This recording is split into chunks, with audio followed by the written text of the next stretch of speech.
I'll be so glad when the sun goes down. When the sun go down. I'll be so glad when the sun go down. When the sun go down. I ain't all that sleepy, but I wanna lie down. But I wanna lie down. I ain't all that sleepy, but I wanna lie down. But I wanna lie down. I wanna lie down, baby. I wanna lie down.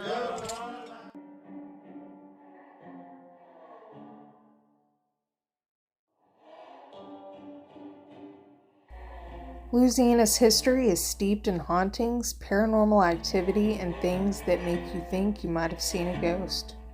Louisiana's ghost hauntings are famous, and New Orleans has been named one of the most haunted cities in the nation.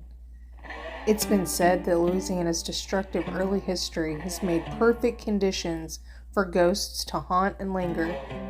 From haunted hotels to historic plantations, let's explore the spooky side of Louisiana. Slavery by French colonists was introduced to Louisiana in 1706, when raids on the Chitimacha settlements took place. Thousands of indigenous people were killed, leaving surviving women and children forced into servitude to the colonists who abducted them. African slaves were brought to the territory in 1710 after the French gained control of them during the War of the Spanish Succession. With the new territory under development, the French trafficked more than 2,000 Africans to New Orleans between 1717 to 1721 on at least 8 ships.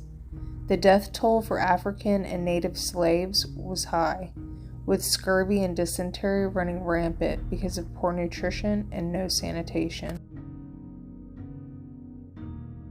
What many don't know, or maybe don't care to think about, is many plantations were built upon the backs of slaves. These slaves toiled under the whip of plantation owners, harvesting cotton and sugar cane for days, months, and years on end. Some were worked to death only to be replaced when the next boat came to port. Back in the 1800s, many plantations were located north of New Orleans along the banks of the Mississippi River. While plantations may represent wealth and high status to some, they were hell on earth and their place to die for others. It should come as no surprise that many of the plantation homes remaining in the South are rumored to be haunted. The oldest plantation in Louisiana, the Destrehan Plantation, is said to be haunted by the ghost of former owners. The site of a rumored slave uprising, it is said that the leader of the rebellion, when caught, laid a curse on the plantation and all its owners. Whatever the reality is, the owners have had a string of bad luck, beginning with the original owner, who mysteriously vanished after being summoned from dinner one night and who was never seen again. Another owner was murdered and his corpse hanged from an oak tree.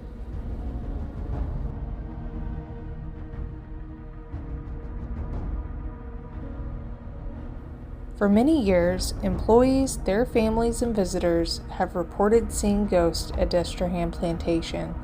Stephen Henderson's ghost is the most cited. Henderson was married to Eleanor Destrehan, whose family owned the property until the early 1900s. Henderson was a friend of John Lafitte, and while Lafitte never visited the home, there is a legend that he buried treasure there. The legend continued, and even after the house was abandoned in 1958, it has still attracted treasure hunters. Henderson was only married to Eleanor a year before she died, and he died a few years later. Both are buried in a cemetery near the plantation.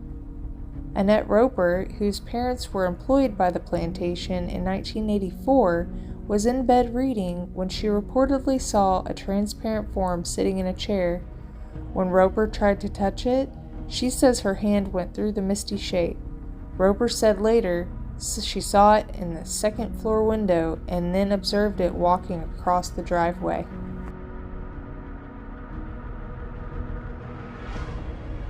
Several apparitions are said to haunt the Myrtles plantation as well, but the most famous is Chloe, an enslaved woman who purportedly had her left ear removed when she was caught eavesdropping on a business conversation between the owner, Clark Woodruff, and area residents. To further the humiliation, Chloe lost her privileges as a house slave and was sent to the fields. In retaliation, Chloe placed juice from the oleander plant inside a cake recipe to sicken the family, not realizing the strength of the poison. 2 of the Woodruff children died, and Chloe was hanged on the property.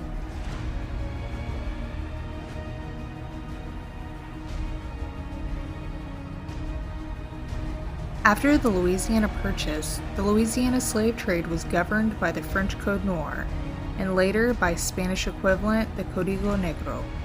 The Code Noir gives specific rights to slaves, including the right to marry, but it authorized and instituted cruel and harmful punishment against slaves under certain conditions.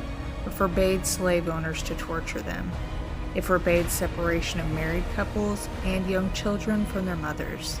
It also required owners to instruct slaves in the Catholic faith, implying that Africans were human beings endowed with a soul, an idea that had not been acknowledged until then.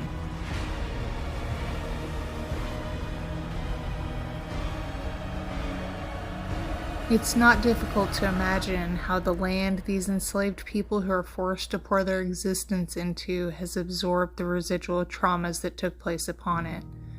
Could this be caused to the numerous reports of sightings of spirit?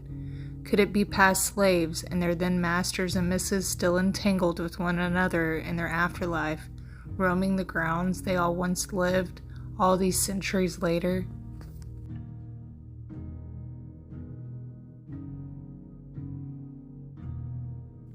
We ask you to join the Insaniacs in taking a look into the dark side of U.S. history and a deep dive into the integral parts of what makes Louisiana so haunted. Now let's get into it. I'll be so glad when the sun goes down. When the sun go down. I'll be so glad when the sun go down. When the sun go down. I ain't all that sleepy, but I wanna lie down. But I wanna lie down. I ain't all that sleepy, but I wanna lie down. But I wanna lie down. I wanna lie down.